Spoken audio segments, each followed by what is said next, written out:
We are here today at Awali, Tap Into the Source. I am so grateful. This is going to be an amazing, amazing experience. I am here today with my sister Nail. We're coming together collectively to bring this special podcast episode of Tap Into the Source with Mama Adama, the Heraldess.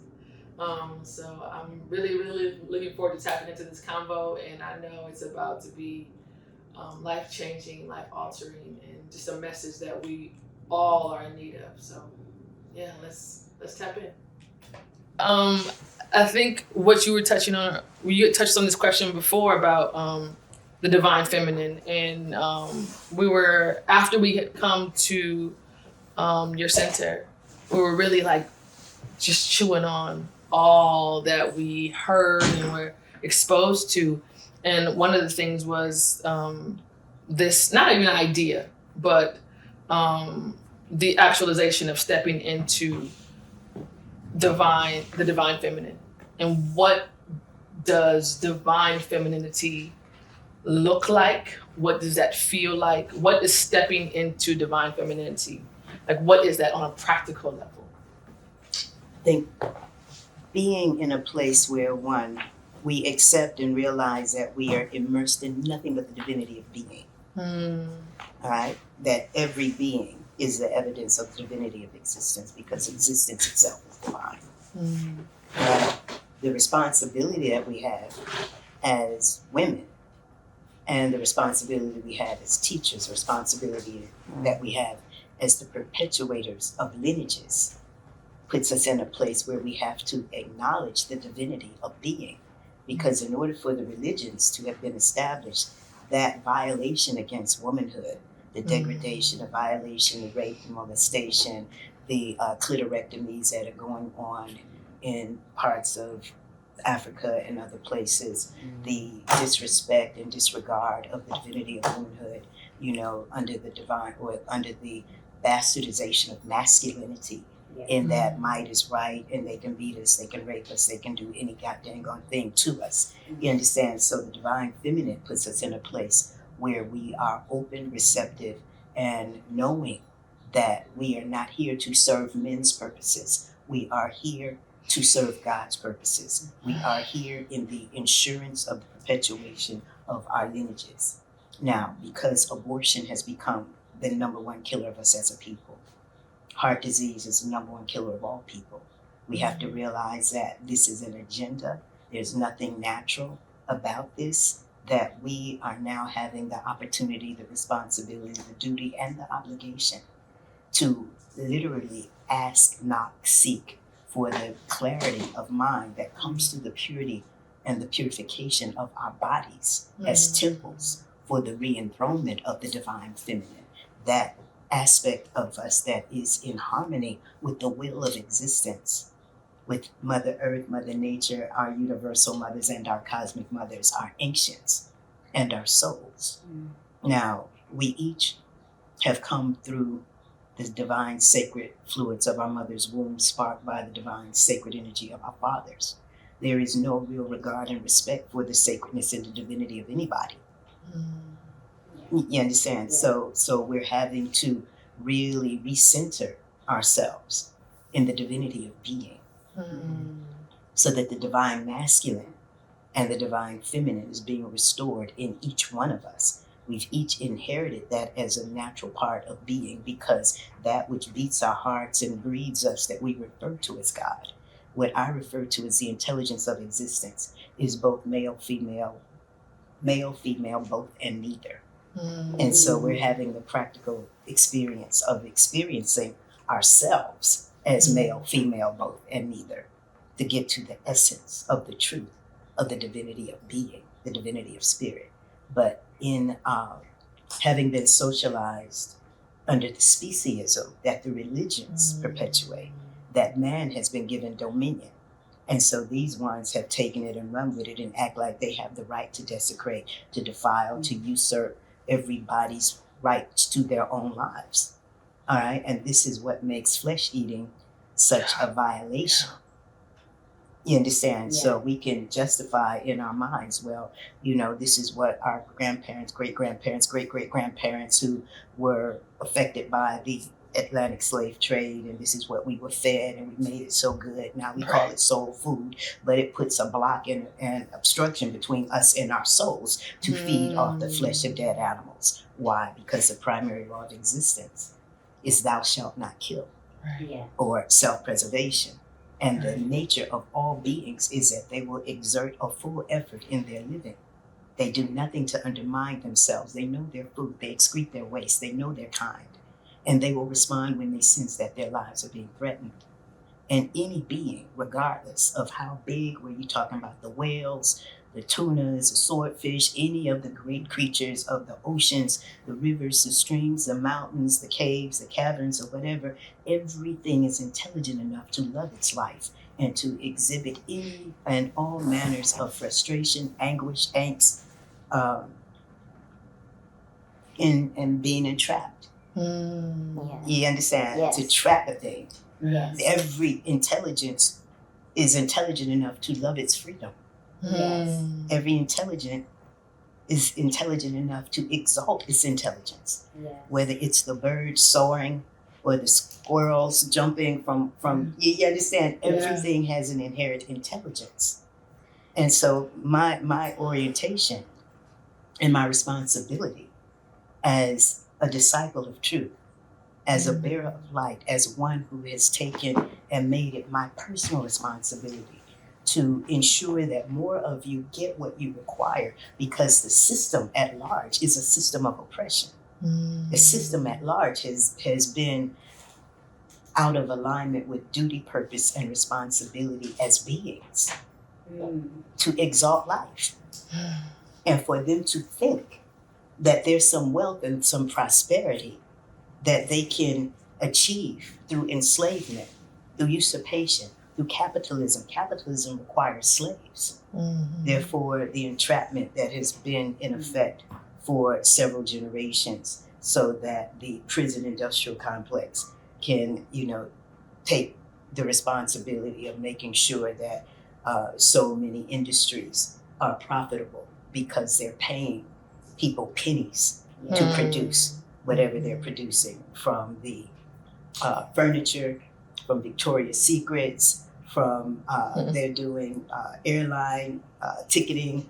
You understand? They're doing farm-raised fish. They're doing, you understand? And very few people are understanding how the prison industrial complex is utilized. And these people, these brothers and sisters who are working in there can't even get jobs for the same companies that they were working for when they get out. I'm just saying, so having so many ones on lockdown because our blood is defiled with the flesh of dead animals, the aborted fetuses of chickens, the pus and mucus of cows, artificially colored, artificially flavored, nitrates, nitrites, BHA, BHT, all of these things which are in effect behavior modifiers.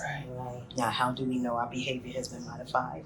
Because we are no longer doing what all other intelligences are doing, in exalting a full effort in our living, loving our being loving, knowing our kind, mating, perpetuating ourselves, protecting ourselves and those that have come through us at this particular point in time.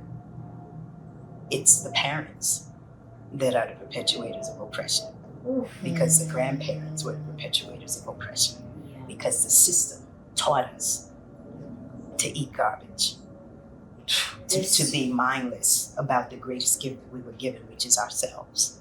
To be in a place where we think man's way is mandate and God's way is optional. Right. And I'm saying God's way is the only way to get out of this alive. There's so much to unpack from what you said. There are so many things that I want to ask you from just everything that you said. So, a lot of the slogans that we hear nowadays is that the future is female, the future is feminine. And when you opened up speaking about divine femininity and the fact that we all as species have masculine and feminine attributes in us all, but right now in this current state of the cycle that we live in, we're seeing that the feminine what we deem as like feminine nature is coming up a lot also through men now. Like, I don't know, I want to understand, is this something that has always existed, or is this a result of the environment that men are living in? Like, in terms of men perhaps tapping into their feminine energy, is that something that has always existed on this level, like from what we're seeing now, or is it something that is now being perpetuated by the environment that men live in? Well, to be in a place where you're being warred against. All right, now, the true nature of all beings is to be able to respond correctly and directly when they sense that their lives are being threatened. Okay? Under a global initiative of depopulation and genocide, the intention is to make sure that men are not able to respond correctly and directly as men, as the protectors and the providers for families and building communities and have very productive, creative, dynamic relationships with one another.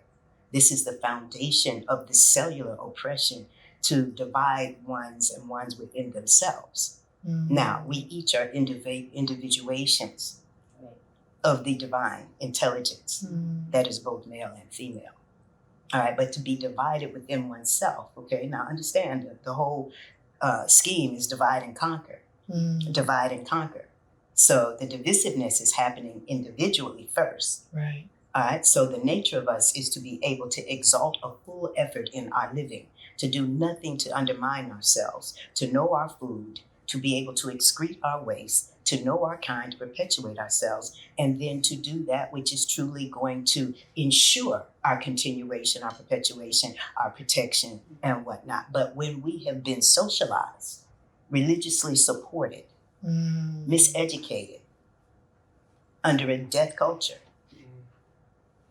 with what I call the weapons of mass destruction, which are the tobacco, the alcohol, the white sugar, the refined white sugars, you understand? And then all of the drugs, and then the pharmaceuticals that come as a result of all of that. So it's very difficult to be in a place where we're exalting a full effort because we're divided within ourselves. Now, when you look at the food, that which we have been taught to eat, so much of these animals are female.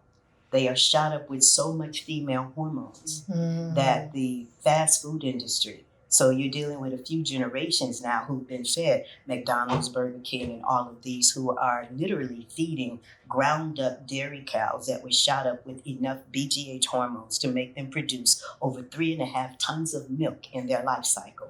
What does that do for your baby boys when a mama is not cooking? She's so busy, she's working, the brothers are incarcerated or in a place where they have been so badly undermined because they do not have the faith of, as being sons of God, to know the duty, obligation, and responsibility that they're here to fulfill in being fathers. Yeah, you understand? Yes. But to have their bodies bombarded with female hormones. So you're eating female chickens, you're eating eggs that's doused with female hormones, you're eating ice cream, female hormones, you're eating cow, female hormones, you're eating, you understand? So I'm just saying is that what we're seeing is as a result of us being tampered with. What we're seeing is as a result of what was going on in the womb, because to have women who have been, and I think my mother's generation, Mrs. King's generation, were maybe the first generations that were affected by the influence in birth control,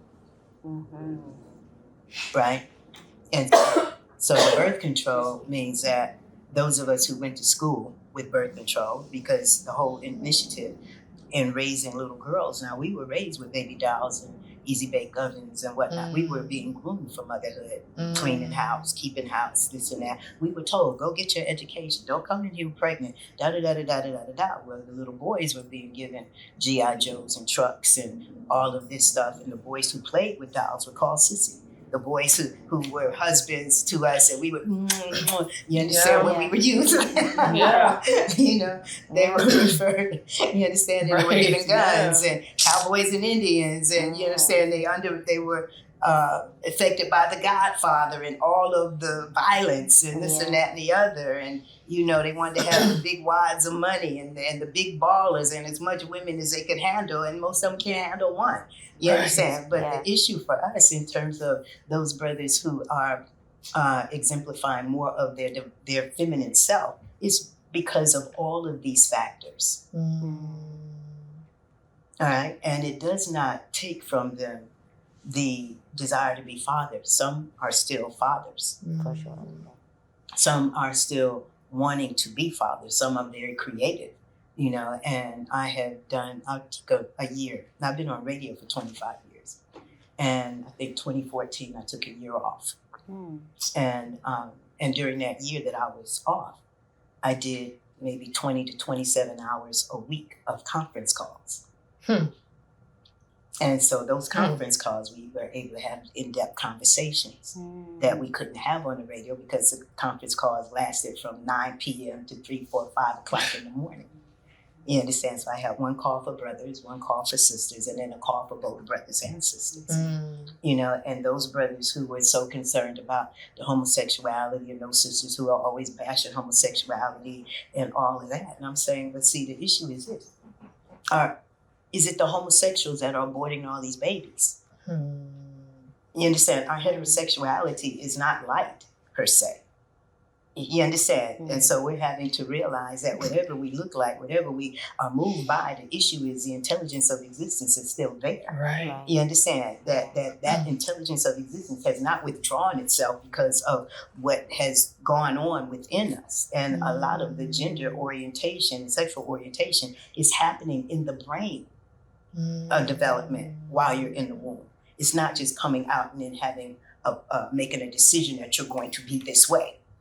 All right, so we're having to take responsibility for all of the chemicals, all of the hormones, all of the stuff that we have ingested as women, what's present with our eggs and whatnot, and what our inheritance, what we're gifting through our bloodline, through the waters of ourselves to our children. Agreed. Yeah. And so the issue for us is just coming to a point where we are able to get beyond all of that to acknowledge that everybody is gifted, the gift of life, the gift of intelligence. And nobody here is here to be enslaved to whatever appetite, desire, lust, or passion. You understand? So a heterosexual male who is ejaculating all the time, you understand, dealing with anybody that he can get into and stuff is in no better position than a brother who is homosexual and monogamous. You understand what I'm just saying? Is that we should not be enslaved to any desire, appetite, or lust or passion, but our programming is to be lustful. Our programming is to be enslaved to appetites and desires, whether it's the alcohol, whether it's the sugar, whether it's the pancakes, the waffles, the bread, the biscuits, the bagels, the toast, you understand, the sodas and this and that. So we're seeing the plethora of sickness, illness, and disease. You understand? So then ones and ones want to get into a conversation that is about qualifying sins.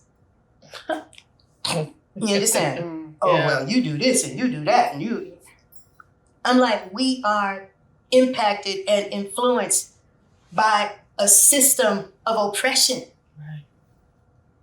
a sickness that has been instituted educationally, religiously, and whatnot. There is nothing that we have seen that we've been affected by that was ensuring that we were able to walk in the greatness and the divinity of who and what we already are.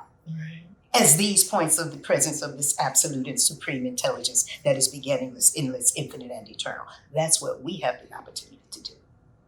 Is to clear, cleanse, purify, consecrate our bodies as temples for the re-enthronement of the true spirits of the living God, Goddess that is our truth. You understand? So the fact that everybody needs to be loved. For sure. Everybody needs to be respected. Most of those ones who were so distorted, so twisted, they generally came from a biblical perspective in terms of Son of Sam and all of these mass murderers and this and that and the other. And I'm just saying, you understand, you have the governments that are mass murderers. Right. Yeah. With a Christian or Islamic or some kind of religious background. Right. So Right. make it make sense. Make it make sense. It don't make no sense. Yeah. You understand? Yeah. It's senseless to be in a place and space where we think that these ones who have exhibited all the signs of being sick should be leadership in our lives. For sure. You understand? It takes us sick people to create multi-trillion-dollar business in sickness, illness, disease, and death predicated on inebriation, intoxication, violation, rape, pedophilia, and all of these other things. You understand? So to be influenced by a sick people in a system of oppression that fed you and ensured that you were fed like kids, that you were never properly nourished. The divinity of you in you was never properly cultivated. And those systems and institutions that have taken responsibility to influence us did not influence us to know how to stand in the light of oppression. They did not influence us to exalt a full effort in our living. They did not influence us to take responsibility for what it is we're asking for, what it is we should be knocking for, what it is that is purpose in being upon the planet as the evidence of the greatness of who we were born to be as these points of the presence of God. But they say in God we trust.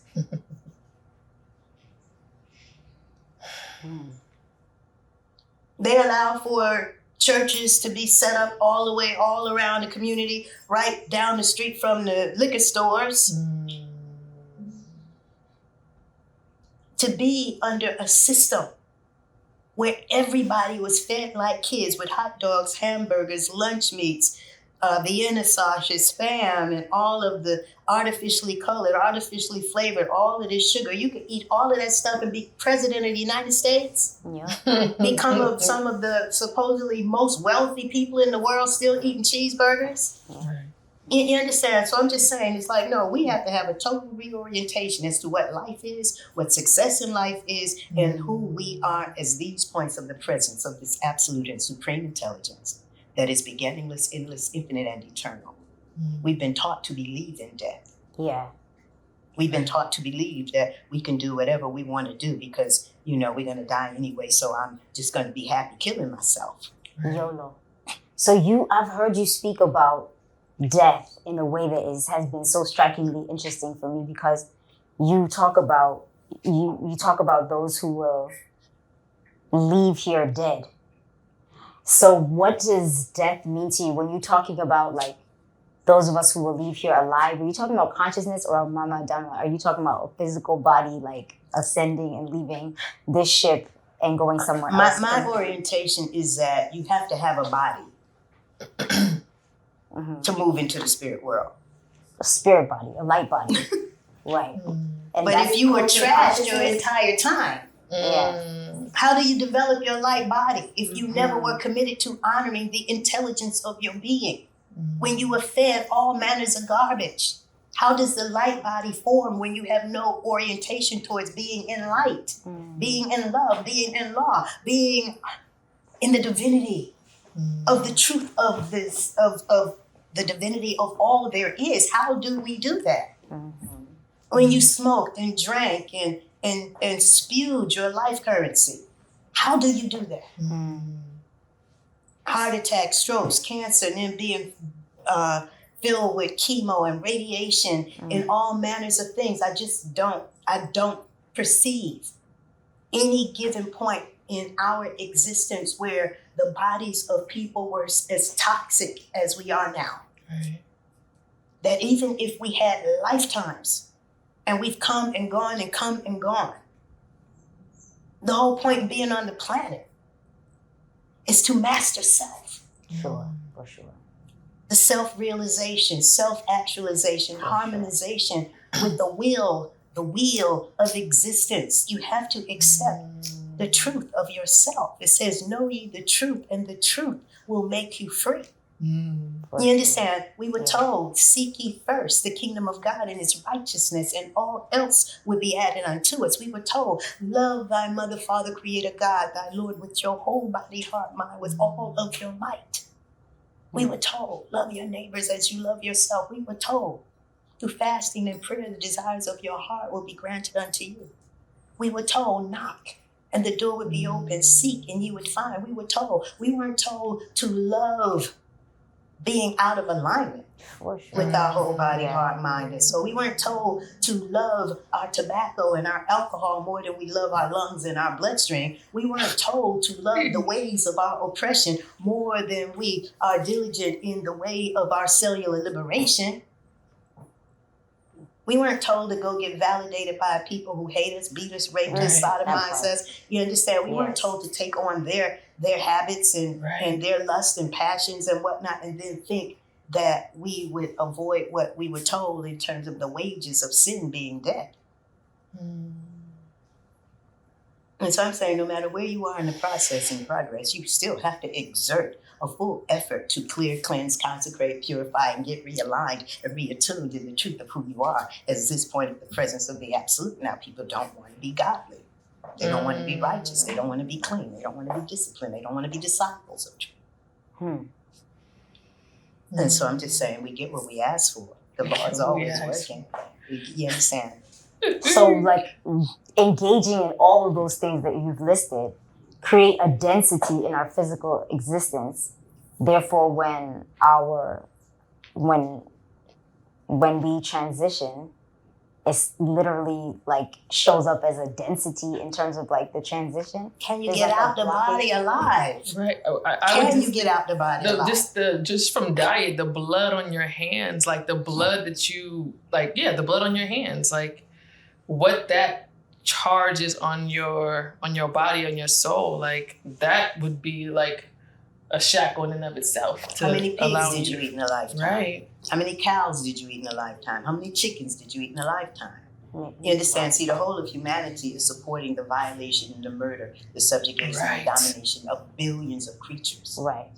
In order for the beef industry to be established, they had to kill the wolf, the coyote, the billy goat. You understand? Yeah. So the buffalo. You understand? I'm just saying, there's so much blood that is being spilled upon this planet, so that we're having to really walk with the intention for our redemption. There was something that you said. I was watching an interview from you some time ago, and you had mentioned the blood of Christ. And for the first time, like, it clicked, at least to me. And it may not be what you meant, but this is what I took from it. And it made everything make perfect sense as it relates to when you speak about cleansing and consecrating ourselves and making ourselves sacred and honoring like our life force.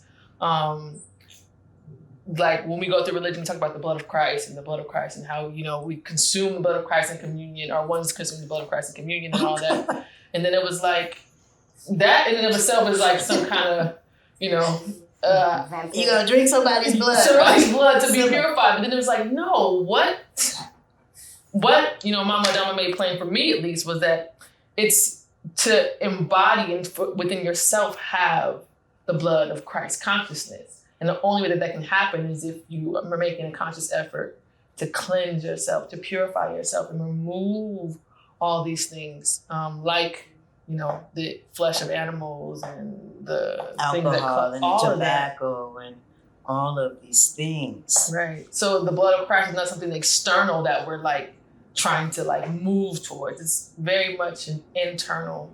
It's the substance of the quality of our own bloodstream that we're looking to create, because the spirit is charged upon our blood. Yeah. And what we're consuming lays foundation for the quality of blood that we have, perusing through 100,000 miles of blood vessels, capillaries, veins, and arteries. You understand? So all of the time they want to take your blood. They want to take your blood. So they want much. to take your blood, take your blood, take your blood, Yeah. and then still not tell you how to cleanse your blood. Right. You understand? They give you blood thinners and tell you not to eat greens. Right. Because the blood becomes sludge when you put eggs in there, when you put cheese in there, when you put alcohol in there. When you understand the bloodstream is defiled. So to make it really understandable. The methodology of our oppression has been to defile, contaminate, and pollute the bloodstream because the blood is sacred. So in order to really clear, cleanse, and create our light bodies and whatnot, then we have to be cleansed and purified. Yeah. The redemption, the reconciliation, the reorientation towards the divinity of being. So we're immersed in nothing but the presence of this absolute and supreme intelligence, but then we are in divisiveness of race, religion, sex, nation, preference. You understand, ethnicity, all of these parameters of divisiveness. Yeah. And so we get rid of all of that and say we are all intelligences of existence. Right. We are all these points of this absolute and supreme intelligence that is beginningless, endless, infinite, and eternal. But that includes every order of being. It includes every animal. Right. It includes all the species. We're living in nothing but divinity. Right. And we've been taught to deny it, Yeah. to pollute it. Or the running concept of like man was given dominion over the earth and over the animals as a way to justify hunting and killing and then eating. Like, but you made a point before that the animals are not here for us, the animals are here for the earth. But that was an actual comment that a sister made on my radio show one night. Well, if the animals ain't here for us to eat, then what are they here for? Wow. Yeah. Right. What are they here for, in your opinion? What are the animals here for? I mean, I've heard you say right. it. Well, But the animals are here to serve Mother Earth. yeah. You understand, to be a part of the diversity. You understand the multiplicity of diversity of the intelligence of existence itself. We don't even have to understand all of the fullness of what they have to do. Right. But they do what they do. It's much like everything that's happening on and in our body. There's so many different like particles, molecules, cells that are there doing their thing. So that's much like the zebras, the elephants, the chickens. Right, and this is one of the reasons why I think that Africa is suffering the way that it is. Oh, Africa is suffering because there's so much blood being spilled right now, and people are like so offended if you want to like take it away from them. But I do have a question for both of you, because you're running not just a vegan organization, but a vegan organic organization. Mama and Ama, you are totally opposed to like eating flesh and eating meat and things like that. So I always wonder about, and I understand it fully, but I always wonder what happens with the people that live in Alaska. What happens with the people that live in the middle of the Kalahari or the Sahel or the Sahara, where there's really like no food growing at certain times of the year in terms of fresh foods. Do you think at this rate, people should just move out of those regions of the world, or just live there during spring, summer, when there's vegetation? Or is it just like those people over there can eat meat because of their environment?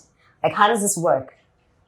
Well, I think that we do see that people do migrate. Yes. People do migrate, people do leave, people do show up in other places. Right.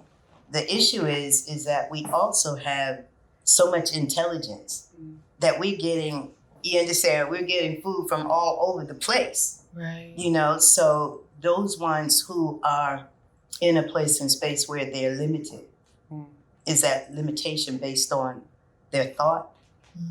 Limitation based on what? It's probably culture now at this point. And so the issue is that they don't live as long either. Definitely not blue zones. They don't live as long. But then also we're dealing with the consciousness that's created. Right. Like, by this what is we're my consuming. home, I have to be here. So what were you going to say about Africa? This is very interesting. Well, the elephants, the lions, the tiger, you understand, all of these massive creatures having been killed through game and hunting. Yes. You understand, the rhinoceros and all of these ones who mount their heads as a part of their trophies. Right. Africans allowed that. Yes, Africans will be the tour guides to allow others who do not reside in those areas to come through enhanced so that they can go back across the wall And all of the and mount poaching. it on the wall. Right. And so, we have those who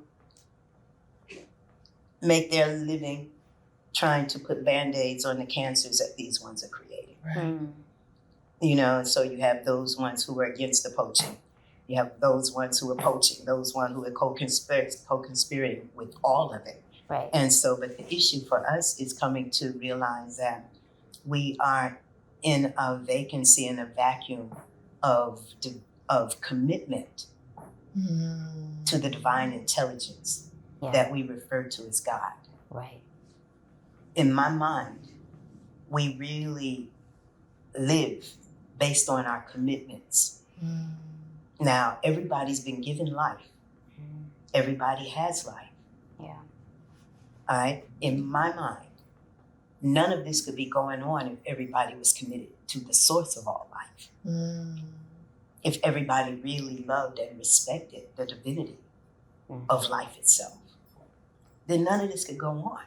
Is it in fact like our responsibility, because we have been gifted with life, to then respect and because there's only one. There's only one absolute and supreme intelligence that has gifted itself to absolutely everything and everybody everywhere. We're in the midst of it.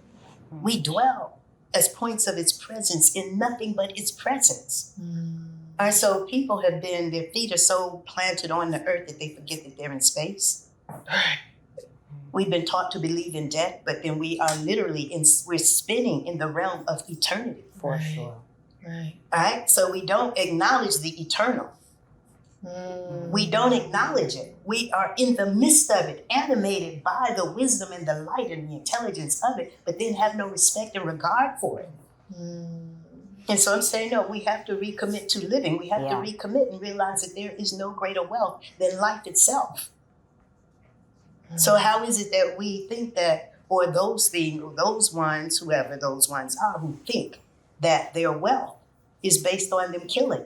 Their wealth is based on how many ones they herd like cash cows in multi-trillion-dollar business of sickness, illness, disease, and death. Moo cha-ching, moo cha-ching, moo cha-ching, moo cha-ching. Every time they see some of our elders coming with the canes, with the, you understand, they just giving us more meds. And I'm saying, when we can go back into the ones whose names we cannot call. Yes.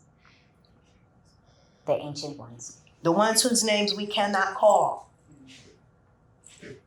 The gift of the intelligence that was there, that there were civilizations and ways of being in trade and whatnot, where the people had no dungeons, they had no guillotines, they had no insane asylums, they had none of the things that are the evidence of a civilized society. Right. And we definitely would not have depended upon those who beat us and raped us and whatnot to be the first hands on our babies coming out our wombs. That part. So our restoration, our reorientation, our reconciliation, our redemption has to be predicated on our recommitments to being, our recommitments to all orders of existence. Are coming to a point and place where we are no nonsense, no compromise, and no foolishness about who we are, whose we are, where we are, why we are, to ensure the progression of our lineages. When the intention is to phase our lineages out of existence.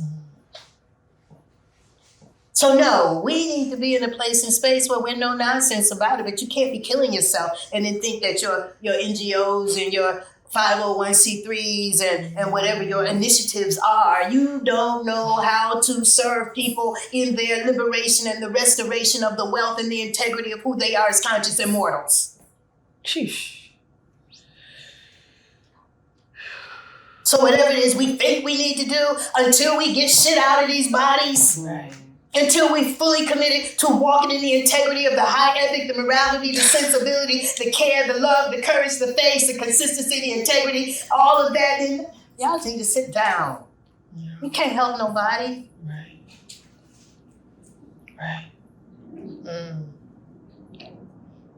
You understand? Yeah. You can walk down the street and see the drug addict, the wino down and so you go and pick them up and help them get to the other side. Did you really help them? No. You have all of these ones who want to help somebody. There's nothing wrong with helping, but there's a wisdom in knowing how to help. And it's now home. You understand? There's a wisdom in knowing how to love when we've been taught to hate ourselves. Yeah. So we really have to have an orientation towards wisdom. We have to have an orientation towards really being in a place and space where it matters to us that we will walk in the intelligence of the ones that we are, that we recommit, that we understand that feeding the body and fueling the body are two different things. For sure. The methodology of our oppression has been to oppress our cellular functioning through defiling the quality of blood that our spirit is charged upon. So a filthy, contaminated, poisoned bloodstream lays foundation for a distorted mentality. The cleaner the blood, the greater the clarity, the more focused the thought. Yeah. The more focused the thought, because that it is through the capacity of thinking that we tune in and tap into the absolute. Yeah. There's only one mind, the divine mind. So the intention is to make sure that we do not have a direct connect to it. And so what we're consuming in terms of veganism and vegetarianism and whatnot is really, when you're eating a vegan form of the same stuff that we grew up eating, realizing that it's really not about eating right now. It's about cleansing and purifying. Mm-hmm. It's about getting the nourishment that our herbs and our teas will provide us. You understand? Now, you've been eating the flesh of dead animals, the aborted fetuses of chickens, the pus and mucus of cows, and all manners of artificial colors and artificial flavors. And it's in it. One little cup of elderberry tea in the morning is not going to help you. So what is the way forward? How do we... Well, it's interesting because I'm listening to, and I love this because here I am thinking that we're conducting an interview and I'm sitting here and I'm just everything that you're saying is just hitting all these questions that I've been asking myself lately when I'm in my own private meditation. So I feel like I'm in not even class. I'm in ceremony, and so knowing how and when to ask certain questions. But as you were speaking, I was thinking about just being on my own journey personally. If I could talk about myself for a second.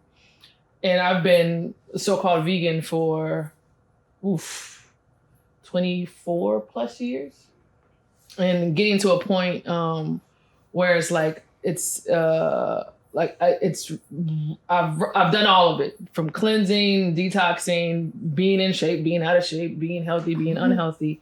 But at this stage of life, this stage of womanhood, finding myself having to approach cleansing and detoxing as if I've been on drugs, literally been on drugs. And you speak to all the chemicals and that are in the processed food and all the things that that the food stuff is being contaminated with. And I'm yeah, because I know when I've been at my sickest as a vegan, so-called vegan, when I allowed processed foods and things to come into my diet.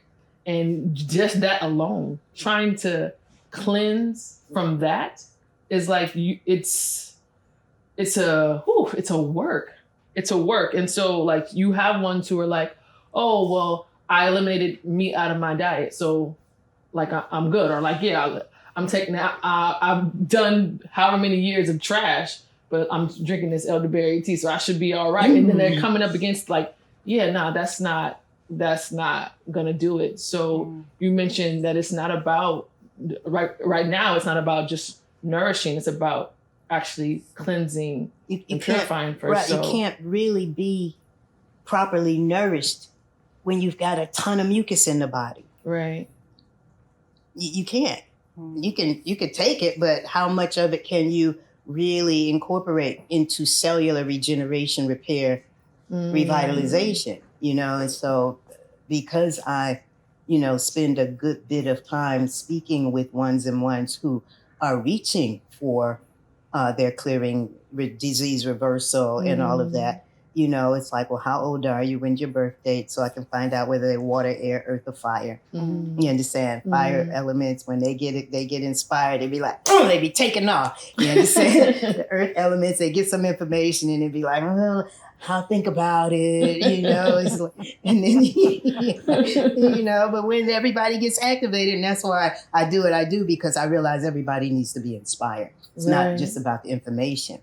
But, you know, if you have no real desire for your potency and your power, your integrity, your wholeness, and then particularly as women, as mothers, you understand? And then people say, well, you know, I'll do it first and then I'll give it to my children. I say, no, y'all do it together. You know, do it together. Why are you going to wait? Why are you going to allow your children to be consistently poisoned, but you're going to drink the clay, you're going to do this, but you're going to give your child still hot dogs and hamburgers because that's what they're used to? I'm saying, no, apologize to them. Let them know that you have been mistaken. Let them know that you have been following a way of oppression. Let them know that now you have a greater light. You want to see them live in the fullness of who they are. And as these points of the presence of God, that we cannot eat other beings and be godly. Talk to them. Children are intelligent. They are very intelligent. Just because they're children does not mean that they're not intelligent. The truth is so vital. The truth is so dynamic that the children can understand the truth. Right. It's the parents that be having issues. You know, so the cleansing, the body is so intelligent that when you give up the meat, the dairy, the eggs, the chicken, the fish, and all of this, then the body moves into hyper cleanse mode. All right. So when I changed my diet, I was 127 at 5 feet tall. Getting rid of everything except fresh fruit in the morning, huge salads in the evening. I went from 127 pounds to 103 in less than 45 days with no additional exercise. That's how intelligent the body is. All right. Now, people who are not losing weight is because they're consistently consuming that which is going to consistently add more mucus to the body, whether it's the spelt flour pancakes, the biscuits, the kashi, the granola, the nuts, the beans, the marshmallows, the vegan marshmallows. All of these things, and you are literally impeding the body's process of releasing and letting go. So we get more aggressive about opening up the elimination, sweating those poisons out. And then because we had so many ones who were seduced into thinking that they needed the COVID vaccines, then they got to go even more harder in sweating these poisons out with the detox bath and whatnot, so that, you know, you're actually really getting somewhere. But people are really not getting anywhere because they are still addicted to their appetite. So, you know, and this is one of the reasons why I'm not really advocating a raw food diet per se, because so many of the raw foodists are trying to make what they're consuming, what they're preparing, be like something that we're used to. Again. And all of these seeds and nuts and, you know, and I'm like, look, once it grows, then you eat it. To take it, have to go through a whole nother process of sprouting and all of that and rinsing and this and that. And then if you're not on top of that, then you have the capacity for mold to grow in those sprouts without even acknowledging or knowing it. You understand? And in the wheatgrass phenomenon, you know, we don't need wheat berries at all. We don't need wheatgrass. We don't need it. We do need oxygenation. We do need water. We do need all the other herbs, everything from the alfalfa to the yellow dock and all of that, because your herbs are your cell's fuel. We're talking mineralization. We're talking the calcium, the iron, the phosphorus, the magnesium, the manganese, the silica, the phytonutrients, and all of that stuff. And people say, well, you know, I'm getting a protein drink in the morning. I say, that is not fresh fruit. You start your day with that which is cleansing.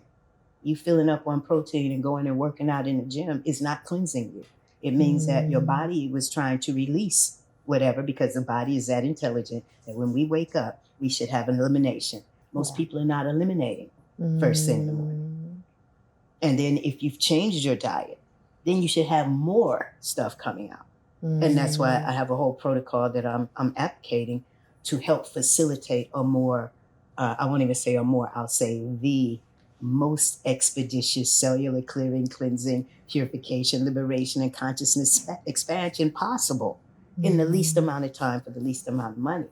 Can you tell us about that protocol? And so the protocol really is realizing that when many of us were children, we had a desire for dirt.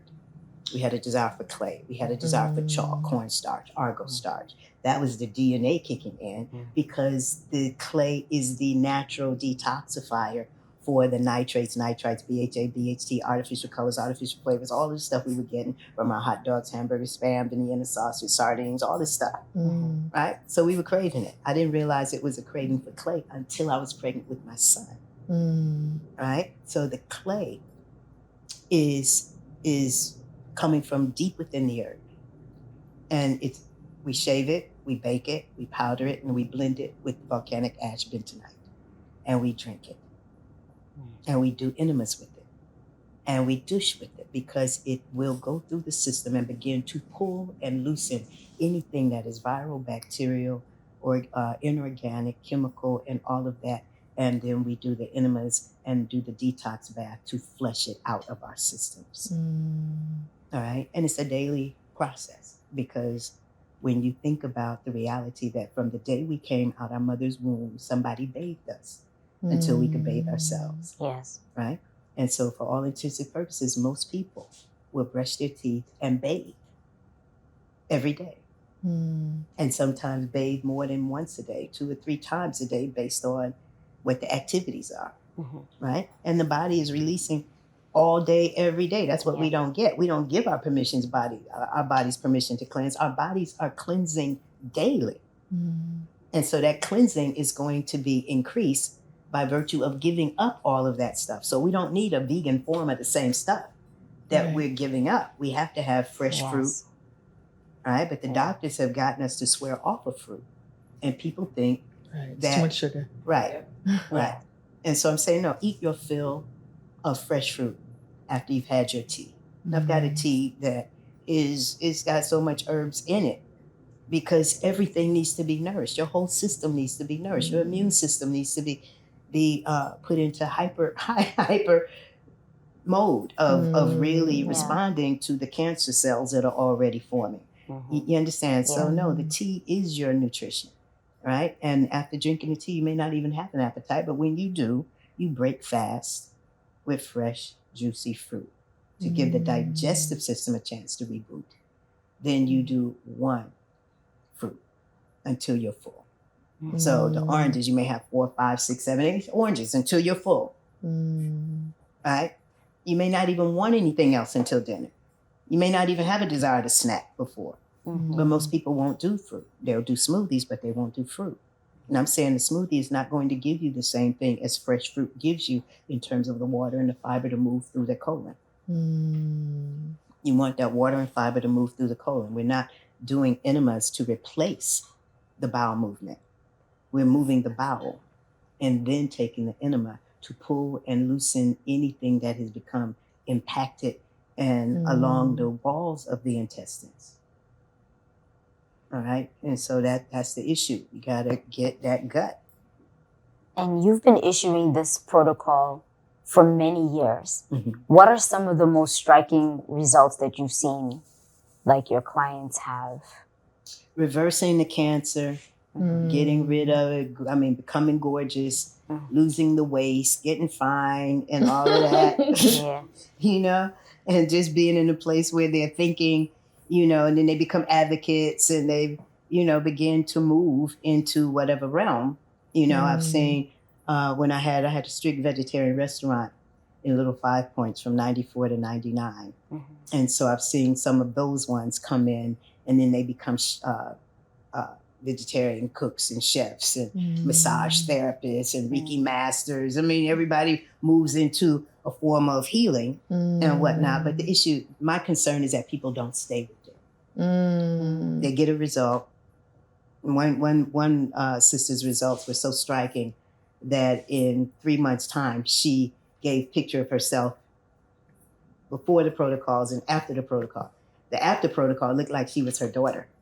Wow. Right? Absolutely freaking gorgeous. Have I seen or heard from her since? No. Did she call me about wholesaling? Yes. But you understand, that's what I'm saying. So it's like, okay, we think we good. And I'm saying, you 47 years old, right? You 2 years without meat, dairy, eggs, chicken, but you still got 45 years of shit in the body. Right. So no, you don't stop, because the reality of what I am really reaching for, having us to reach for, is to walk in the fullness of the light, love, wisdom, truth, peace, poise, power, potency, integrity, high ethic, and morality, so that we are the evidence of the kingdoms and queendoms of God having been reestablished upon this planet. You understand? But people not asking for that. That's what I'm asking you to ask for. That's what I want you to reach for. You understand? It's not about just you having, a comfortable place to live and a nice car to drive and a new husband, whatever, new wife, getting more panani that you don't ever had. You understand? I'm not trying that. That's not what I'm doing. For sure. Do you think that the chemical dependency that we develop from years and years of eating all this stuff, do you think that's something that, like, it's like they call it like the Jones? So like people go through the protocol and like they get the results, but like that monkey is still on their back. No, the issue is this, is that I provide affirmations for reprogramming the cells. We're reconstituting the body to be 80% highly charged, mineralized water. Yeah. Water is the medium of intelligence that holds frequency and vibration. It's programmable, right? But to come to a point where you are activating your spirit, that's the point. When you activate your spirit and your mind, you understand, you have much greater authority in your temple than those who are just trying their diets. Right. So it's a whole process. Right. It's a life. It's like just a life change. It's not just a matter of like you stop eating meat, or it's really a complete transformation. Y'all really have to realize, one, we're being exterminated from the face of the earth like freaking roaches. Right. Okay, you can be complacent with it, which is where a lot of the teachers, the school systems, the hospitals, the nurses, everybody's complicit and complacent.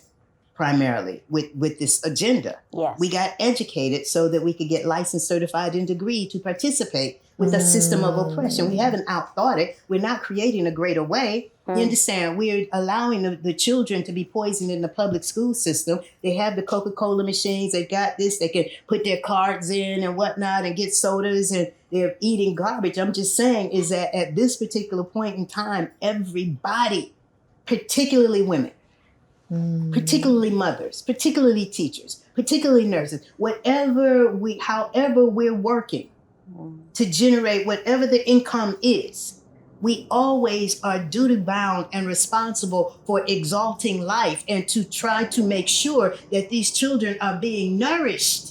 But that's where the failure is, because the system of miseducation and religious indoctrination is a part of the global initiative that is depopulation and genocide. Right. And then your parents, your grandparents, the in-laws and whatnot, and the baby's daddy's mama, and all of these ones want to continue to treat the children to poison. Right.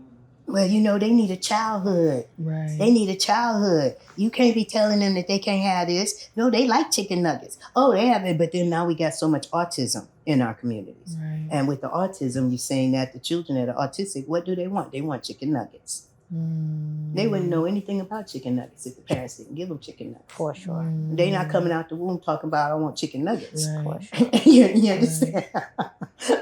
What I'm realizing is that the parents have not applied themselves to being in God, to being cleansed. We go to these hospitals, we go to these doctors, we go to these clinics, and nobody is telling you that your child should have never been vaccinated. For sure. And needs to be cleansed and purified and nourished.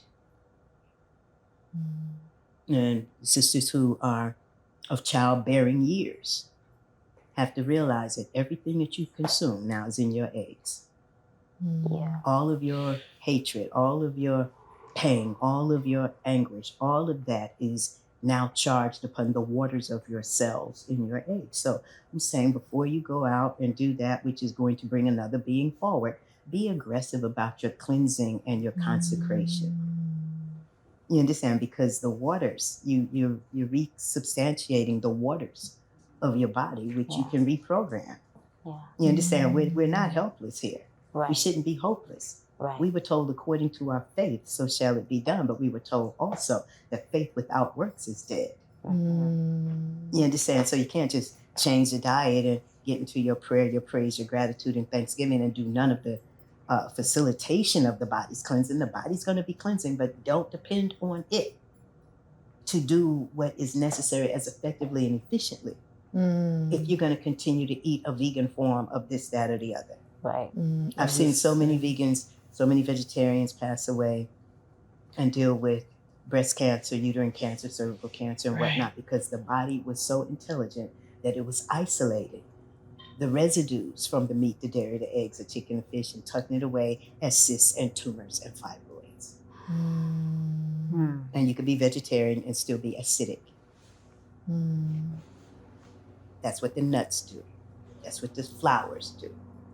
And so, yes, I'm saying that basically, as intelligences of existence, we don't need any of the stuff that they call food.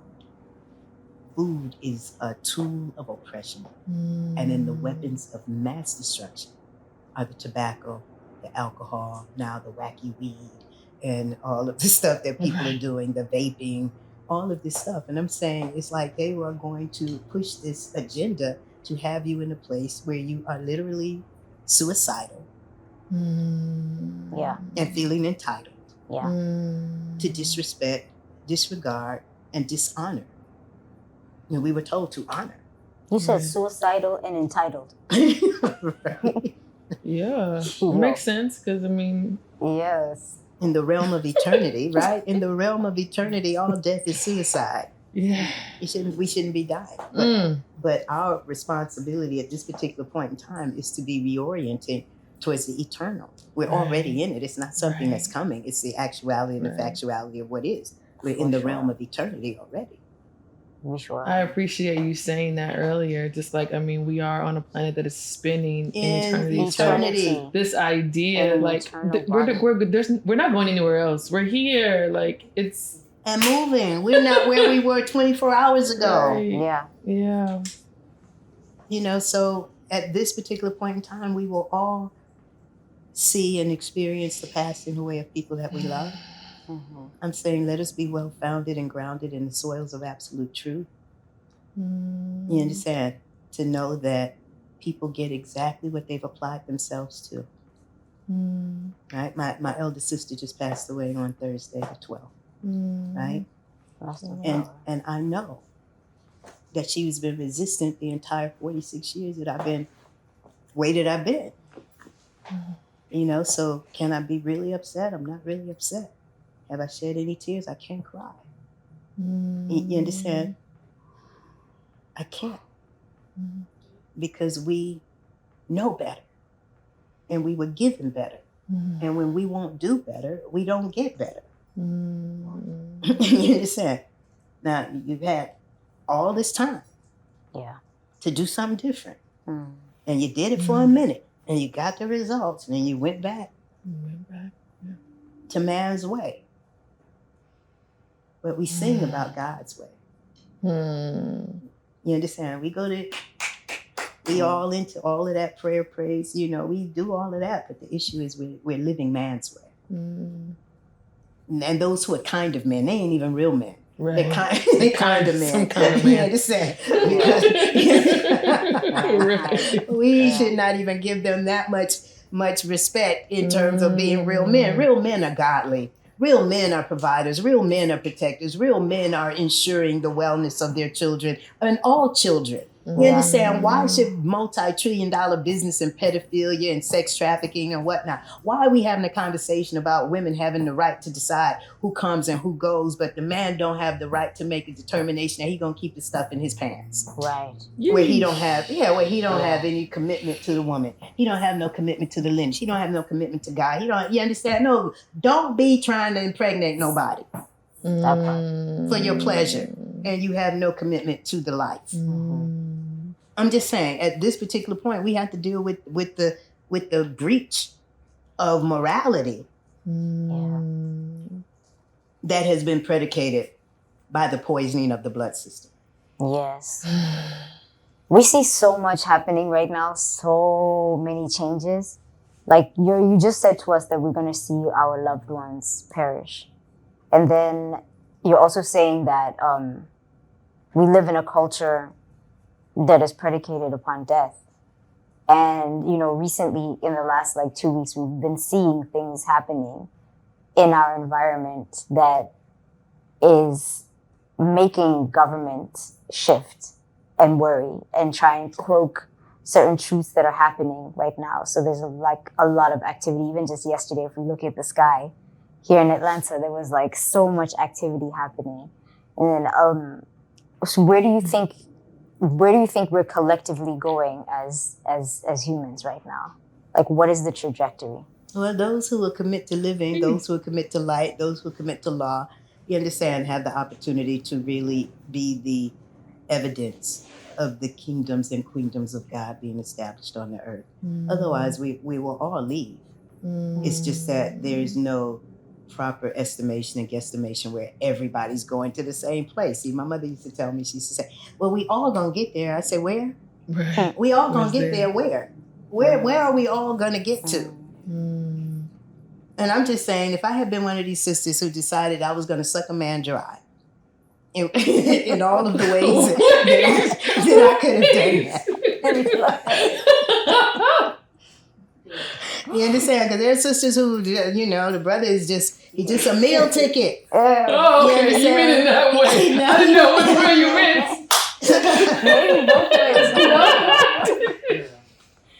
I mean, in every way we do it. Yeah. Yeah, I'm just saying. So if I had been that kind of sister, and I had been doing that for the same 46 years that I've been consciously carrying to ensure that everybody that comes into my sphere of influence is influenced towards their greatness. No, my life as well as my afterlife are going to be completely different. Yeah. These people want us to think that we can do whatever we want to do and everything is just going to be wonderful. For sure. I'm like, nah, man, y'all going to get a beat down. Right. Before you can get off the planet, you're going to get a beat down. Right. You understand? You having amputations, you having butcheries, you losing your breasts, you losing your wombs, you losing as a result of never having committed.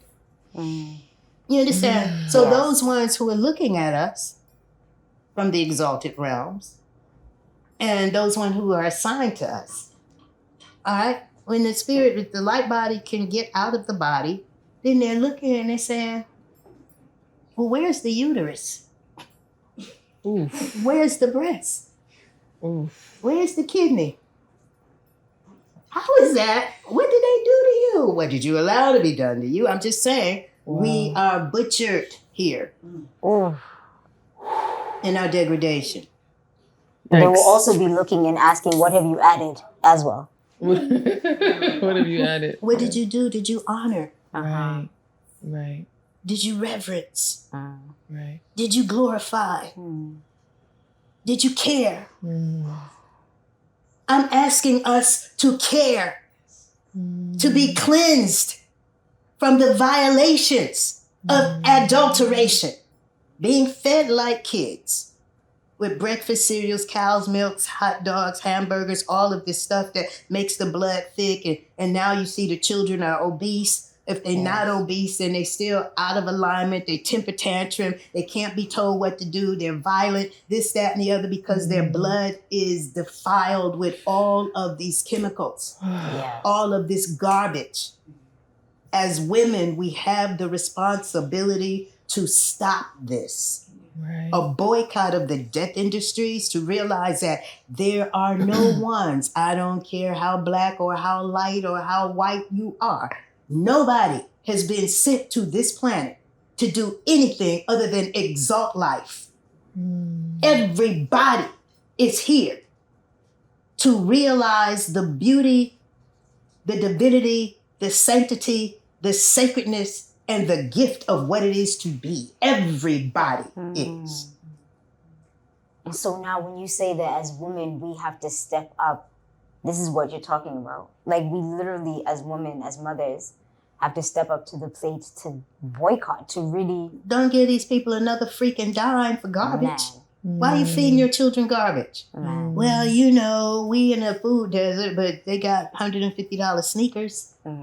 Was that growing up around you in the ghetto? Where'd you have to go to get that? You go out to get whatever else. Yeah. And then we ask the question like, oh, why is prosperity missing me? Why is wealth missing me? Why is like I'm not able to make the ends meet? But you've mentioned before, ends like don't meet. Ends don't meet. Ends don't meet. But you mentioned before, like we take our life currency, and then we generate that into a paper currency. Then we take that paper currency to go buy something. Then we just bring it back to ourselves as death. It undermines our life currency. Undermines it all. And that's where we have to realize you will never have anything greater than yourself. Right. Right. There's nothing that can be added to you that is greater than you. Right. Why spend all of this money to get a degree, 1 degree, where they supported you in drinking? Right? We had University of Florida, we had 24-hour visitation. You understand? My boyfriend and I just moved off campus. It didn't even make any sense for us to be on campus. We just moved off campus. You understand? But we had pubs on campus. You can go to the pub and have a drink and have beer and all of this stuff. I'm just saying. So it's like you have institutions that are not really supporting you in the divinity of yourself. Right. You understand? When I graduated University of Florida, I moved to Atlanta and I moved in with one of my cousins. I had 2 cousins at Spelman. My grandmother was born in 1899. She was a Spelman College graduate. My Aunt Ethel went to Spelman, her younger sister. All the brothers went to Morehouse. My daddy graduated from Morehouse. You understand? My Uncle GP, George Patterson McKinney, II, was dean at Morehouse when Dr. King was there, when my father was there. So I come from people who believed in education, people who were reverend doctors, you understand? I come from a line of ministers. All right, but I left the church at 11. But when I got to Spelman was serving pork 3 times a day. It's like, how do you educate while you're poisoning? Well, you got pork on the brain. Yeah. You understand? Yeah. And everything is still a reflection of the people who are facilitating these organizations, these institutions. Right. The institution is going to be a reflection. It's just like the music. It's going to be a reflection of the consciousness of the people. Right. You understand? Yes. Now, from the darkest dark to the lightest light, whatever hue of people, whatever ethnicity and whatever, you got your bottom feeders, and then you have your light bearers, and then you have all of the ones in between. And then we have the opportunity to literally clear, cleanse, and consistently elevate. Yes. You understand? So I didn't miss the adulteration process. I was fully adulterated by 20. You understand? But at this particular point, I was suicidal to the degree to which I could not justify in my mind, why in the hell am I going to live another 50, 60 years just to be working for $1? Right. Right? Yeah. Just to be working for $1 and then watch everybody around me die, because the projection was that in the mid-70s, 20,000 Black Americans are dying every year from sugar diabetes, another 15,000 dying every year from complications from obesity, another 12,000 from cancer of the lung, and another 8,000 from cancer of the pancreas, and another 6,000. So I'm hearing this as a junior, right? So they getting all the statistics, gathering all the statistics from the clinics and the hospitals and all of this. But then when you factor in our teenage pregnancies, our abortion rate, our juvenile delinquency, our incarceration, our single-headed households, our quote unquote, and I quote unquote, illegitimate children, and all of this all of this is the evidence of our inherent inferiority. University of Florida, 30,000 students, 1,500 were Black. Blacks didn't start going there till 1972. I was admitted in the class of 1975. Oh, wow. But I began to knock and seek at that point, because what's causing this? Well, we don't have a cause. We don't know the cure, but because of affirmative action, you're both Black and female. You can get paid for doing the research. I knew I didn't want to be researching. Y'all done did all this research and you can't tell me what it is? Right. You understand? Right.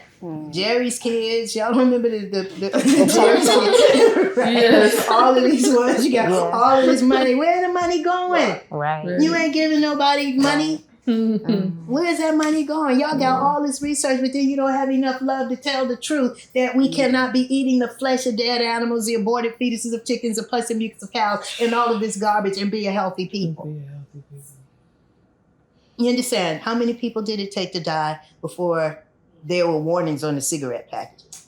Right. How many people did it take to die before seat belts were a standard issue in all automobiles? You understand? These people, you got to die. You got to have numbers and numbers and numbers of people dying. Now, when COVID hit in 2020, March of 2020, right? They started giving us a tally as to how many people were dying, but we didn't get a tally of how many people were dying from anything prior to that. Right. Every day. Right. We never got a tally. Right. But when I did an article for Seven Under, and I took the photograph. I don't know if you all remember this photograph because you're young, right? The photograph of the March on Washington. And you got like millions of people. Yes. Mm-hmm. Right? I took that photograph, put it in the article. All right? According to them, it was only like 250,000.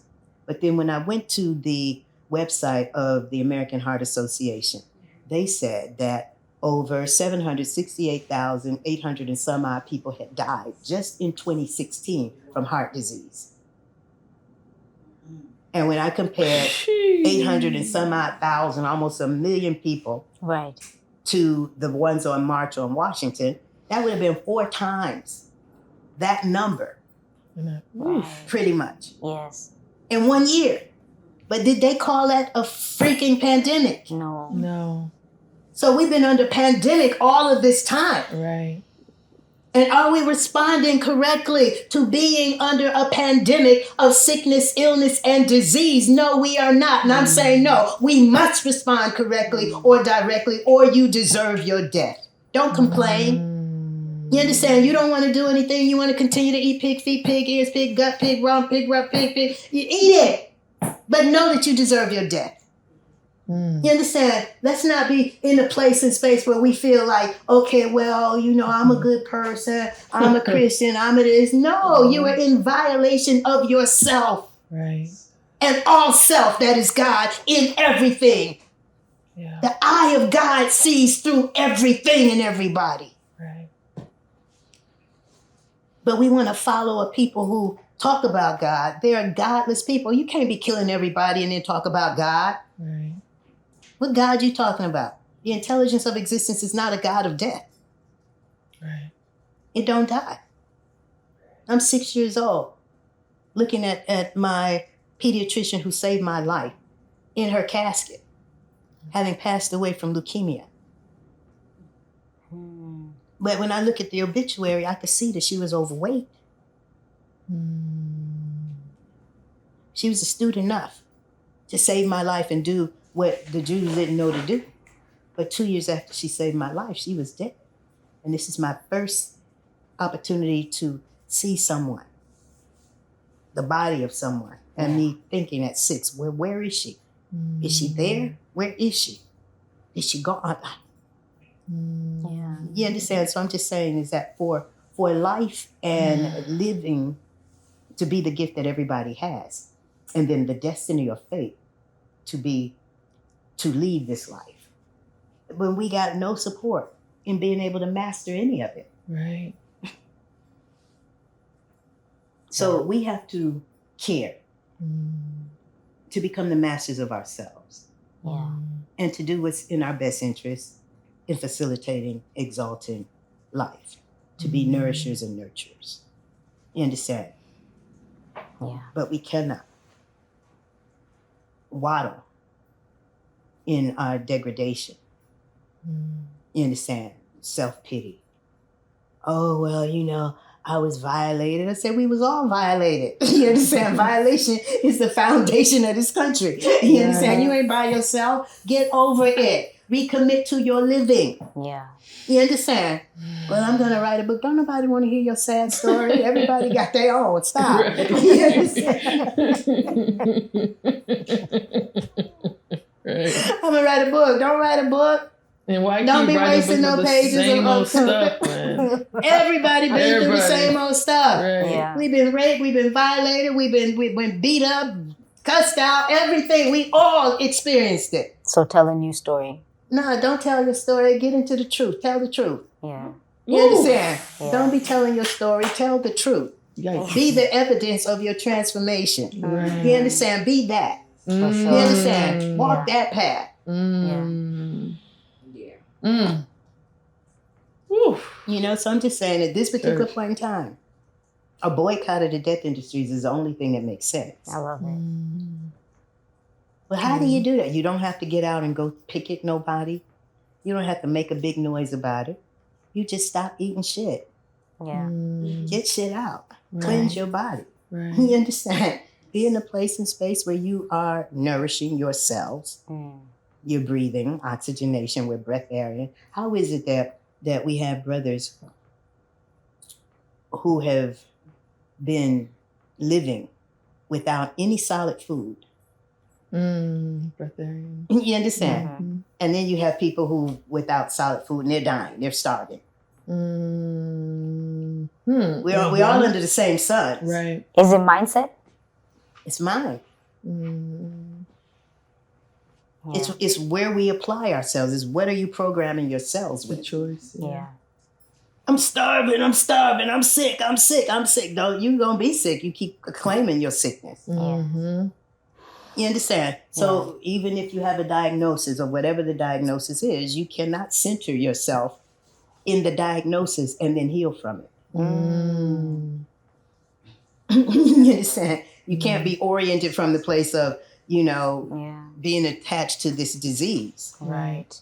And so you're oriented from a place of being diseased. I'm saying, no, you have to orient yourself from the reality of the truth of yourself as this point of the presence of this absolute and supreme intelligence, and that you are oxygenating, hydrating, mineralizing, opening up the channels of elimination so that the waste that's causing the disease can actually get out, and then you can absorb the real nutrients with the oxygenation, the hydration, the mineralization.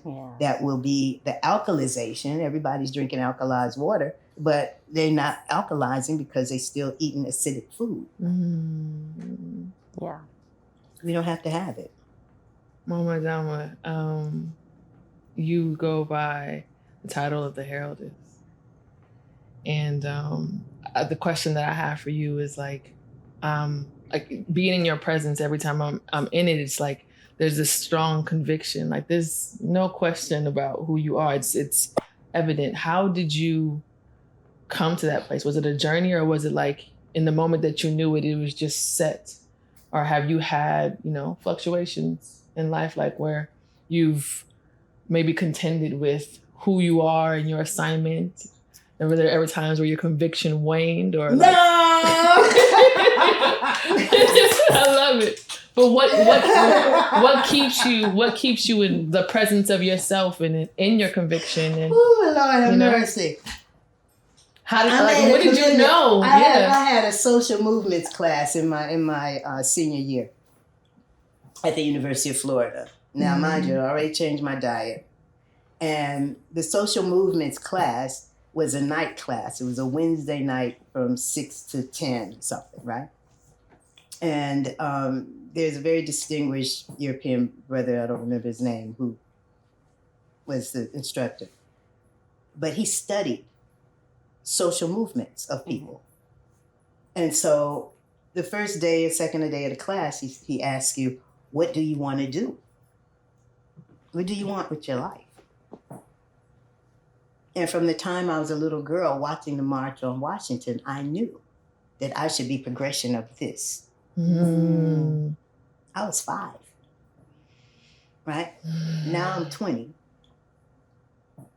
going on 21. And I put in writing that I care to be the progression of the liberation of my people. He played this reel-to-reel tape of all of the voices of the civil rights movement, the Black Power movement, any of those, from Adam Clayton Powell to Medgar Evers to Angela Davis to Cicely Tyson to Shirley Chisholm to Malcolm X to Elijah Muhammad. I mean, he had everybody's voice in there, in their rage. And I took it all in. And when I came out of that class, I was so full. And I got into the car and I got to the traffic light and I just screamed and hollered, "Let me live to make a difference in this world, or let me not live at all. I will live to make a difference in this world, or I will not live at all. I refuse to be enslaved. To work every day for a freaking dollar, trade men like you trade shoes, and watch everybody die around me and I can't do anything about it. Be as impotent as a grain of sand on the beach."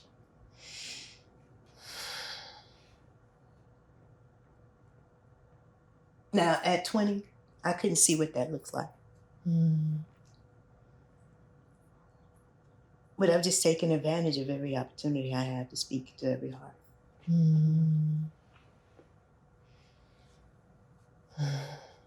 You come to a point and place where the care has been consistent. I remember, making a commitment. And I didn't want to go to college. I wanted to go to barber beauty school because I enjoyed cutting hair, right? And so I started cutting hair when I got here. And I cut for 10 years without even picking up a pair of clippers. And so with these brothers, I would be literally ministering to them, doing what I felt needed to be done because of all of the sisters who would suck them dry. That I wouldn't be that one. I would be the one to encourage them, to inspire them, to be in a place and space where, you give to them. This is somebody's son, somebody's grandson, somebody's great-grandson, somebody's husband, somebody's father, somebody's great-grandfather. So my ministry was founded on my love for brothers and trying to make sure that they got what nobody tries to give them. And as a Delta, and my cousins were Deltas, we influenced the pledges at Spelman. Took them up all meat, dairy, eggs, chicken, fish, flesh, flour, sugar. Yeah. National came down so hard. It was like,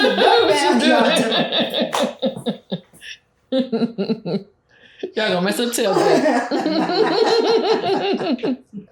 And so, it's just like, no, you consciously care to influence. And I realized that I have more right to influence us towards the restoration of who we are as the children of God than Burger King, McDonald's, Jesus, Merrill Lynch, and all the rest of these ones. And that's what I told my mama when I went home from school.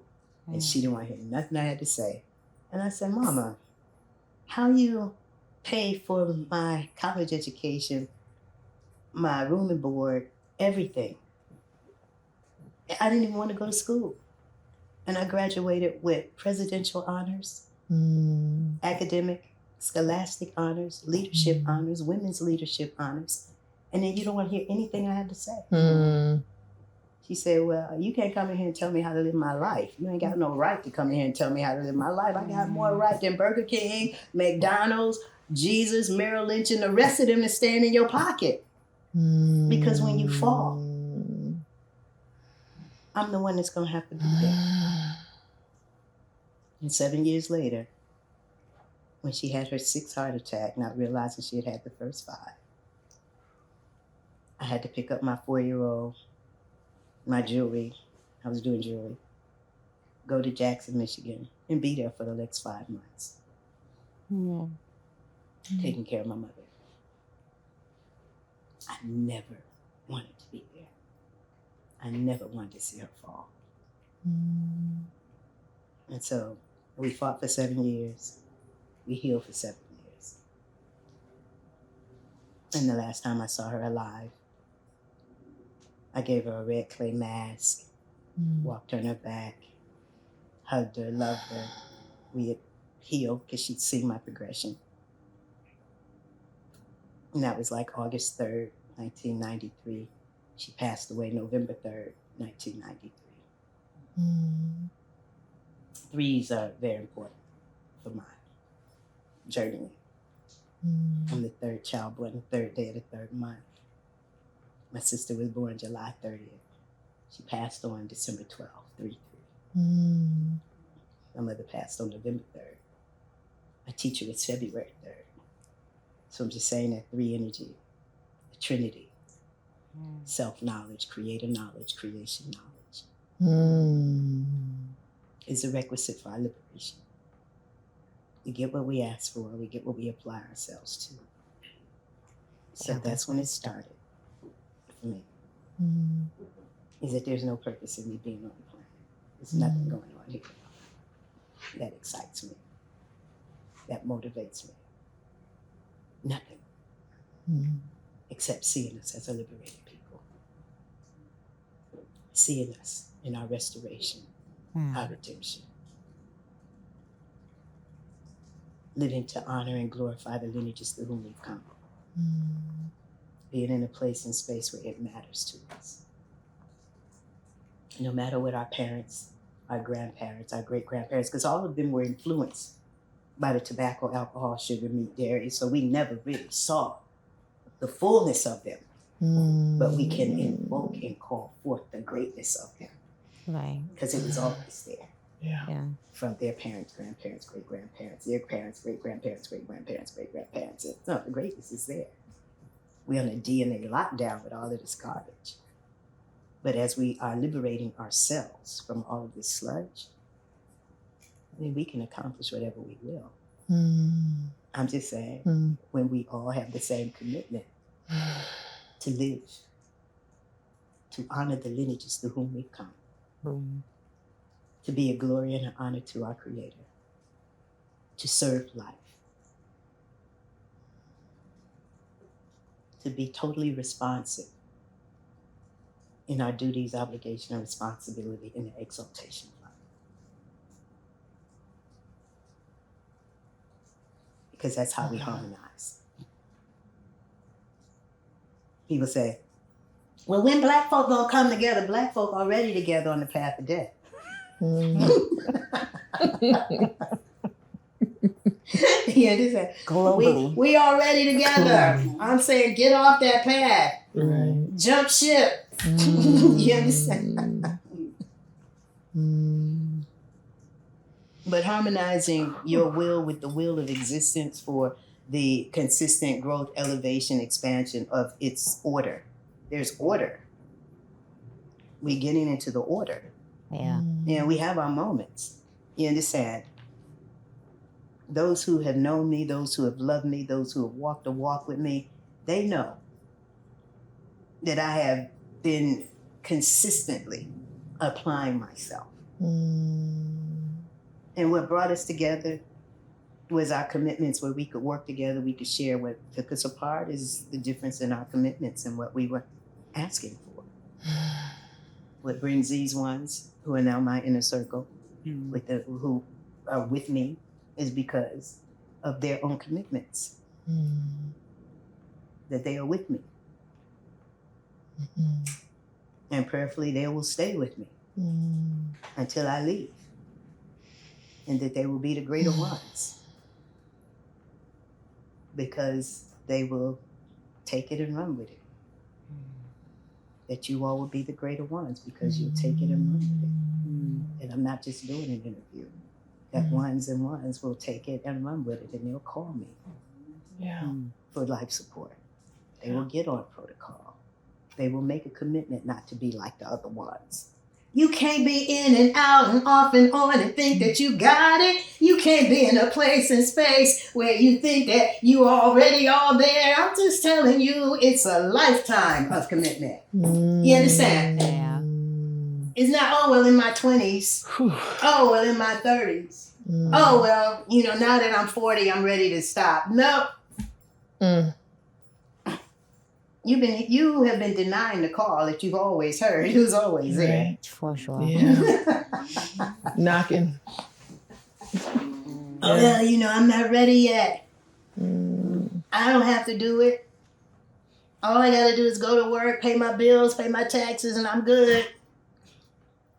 The audacity of us to think that we have the time and space to wait on it. But most of the 40-year-olds that are coming to me are already having the endometriosis, the fibroids, the partial hysterectomies, the hysterectomies by 40. Being adulterated, being fed like kids, being depositories for the flesh of dead animals, the aborted fetuses of chickens, the pussy meats of cows, all of these chemicals and whatnot is literally the root of any issue that we're having. So whatever the issue, we start by cleansing, opening up the elimination, getting the mineralization, facilitating the evacuation, the perspiration, the sweating, and the consecrations, the praying, the knocking, the asking, giving God a full attention, making it matter. Your life needs to matter. Yeah.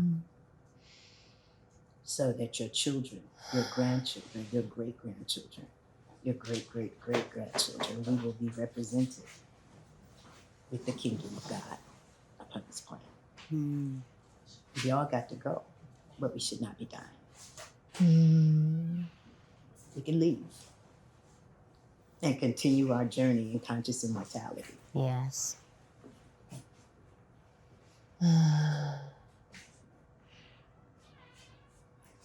Fresh fruit, leafy greens, vegetation, enemas. People are fasting and never doing enemas. The less you eat, the more your body's cleansing, the more you have to open up the elimination. And for those who need support, my number is 678-760-9299. Everything is Adama Speaks, the real Adama Speaks, but to come to a point where you keep me in your ear. Why? Because you got so much going on that you're paying attention to. Right. Everything that you're paying attention to is not intended. The intention is not to encourage you or inspire you or uplift you or ensure your progression. Yeah. So now we have to be discerning about who and what we're listening to. Right. So that you're consistently getting the support to walk in the greatness of who you are. Take it on. Take it and run. Take it and run with it. You ready to run, sis? Wow. Are we good? Is that Any other? Are you good with that spot? I am. Yes, I am. I'm good. You sure? Yeah. I mean, this is the conversation I think that can go on and on. Yeah. I know there's so many things came to mind and I have so many questions I want to ask, but and at the same time, I feel like with what you said and what you shared, I mean, the answer is already there. So the question is maybe just an avoidance of just getting to it, which you've already laid out as the assignment. So yeah, but it's always a joy and a pleasure to be in your presence and just like, it's a blessing to just be covered in the energy, that you put forward and the vibration. And yeah, it's like it's being nourished as opposed to being fed. Right. Like it's a nourishment, being in your presence. And I'm grateful for the opportunity to sit down with you and, so thank you for You are always coming welcome. forward. You all are always welcome. And that's why my life is really service, communication, inspiration. Yeah. You can have all the information, but a lot of information is conflicting. Right. Yeah. And so I would say that there's a difference between researching and getting information and knowing. Yeah. Knowing comes as a result of the care to be knocking and asking. And then the internalization, because if I had asked and knocked, and then I didn't shift, then everybody's life would be different and nobody would know what the difference is. Right. After 25 years of doing radio, after 46 years of consistency and caring, I've affected generations already. When should I stop? There's always more. Right. We're Thank talking you. life work. Right. Well, thank you for your conviction and, you know, your commitment. Like sitting with you feels like it makes me feel like I'm reconnecting with my true self, and it's okay. You know, like it's like the true voice of reason. And there are a lot of voices. I think sometimes we make a decision and then there's this other option over here. And I really love that you stand in your conviction. And even before you said something about in your youth, when you came into your truth, you came into it with an intensity. And that intensity makes, I think, for a lot of us, for me, specifically, it makes me feel like you can shift now, you know, you can do it. Like, you know, like it's okay to tap into like the true healing. And it's exciting to know that there actually can be and will be results, you know? There is no way to miss yourself when you're committed to the truth of yourself. Right? Because the law is in progression. Yeah. We're learning how to use the law. Yes. Nobody can break it.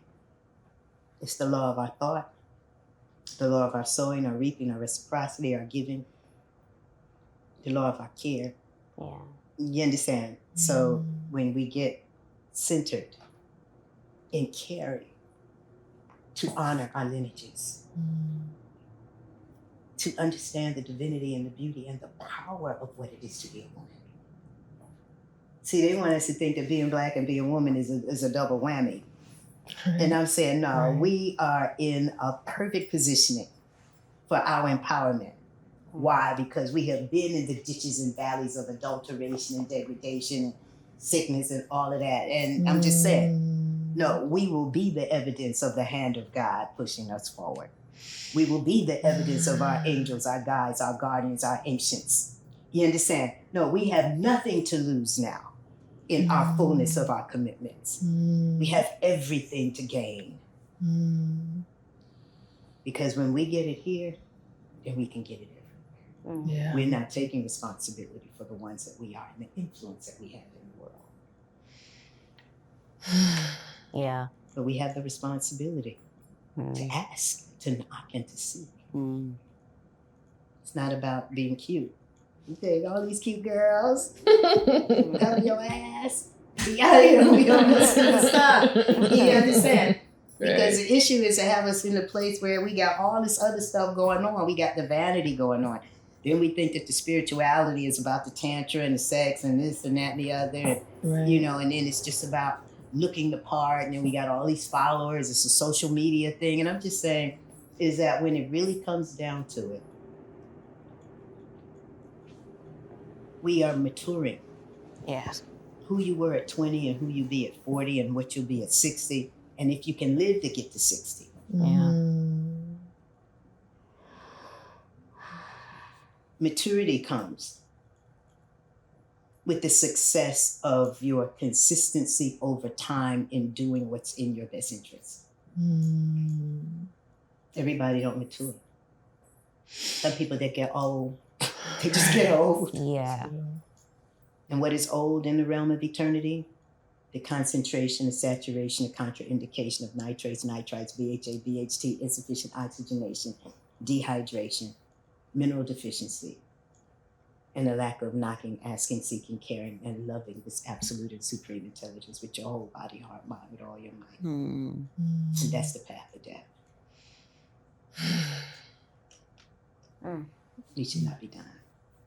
We are already immortal. In this cosmic journeying of self-actualization, self-realization, and harmonization with the laws, the light, the truth, the peace, poise, and the power of our Creator. Thank you. Thank you. Thank Thank you. Thank you. Yeah, this has been a beautiful experience here today, which I knew that it would be. I think when we were, seeking to interview Mama Adama, that we knew that it was going to be life altering, that it was going to really set a trajectory. And I think the only trepidation was, were we going to be prepared for what's next after this? But I'm grateful for, just your willingness to come forward and sit with us and just share, all that you are and all that you bring. So this has been another episode of Tapping into the Source at Awali. So grateful to have the guest that we had today with Mama Adama. But also, this is the beginning of a new venture with Sister Nell. We're coming together. I'm just offering a space for us to speak to and work through, just our healing and our journey as women in today's age. So I'm grateful. Yeah. Thank y'all. Thanks. Yeah. Thank you.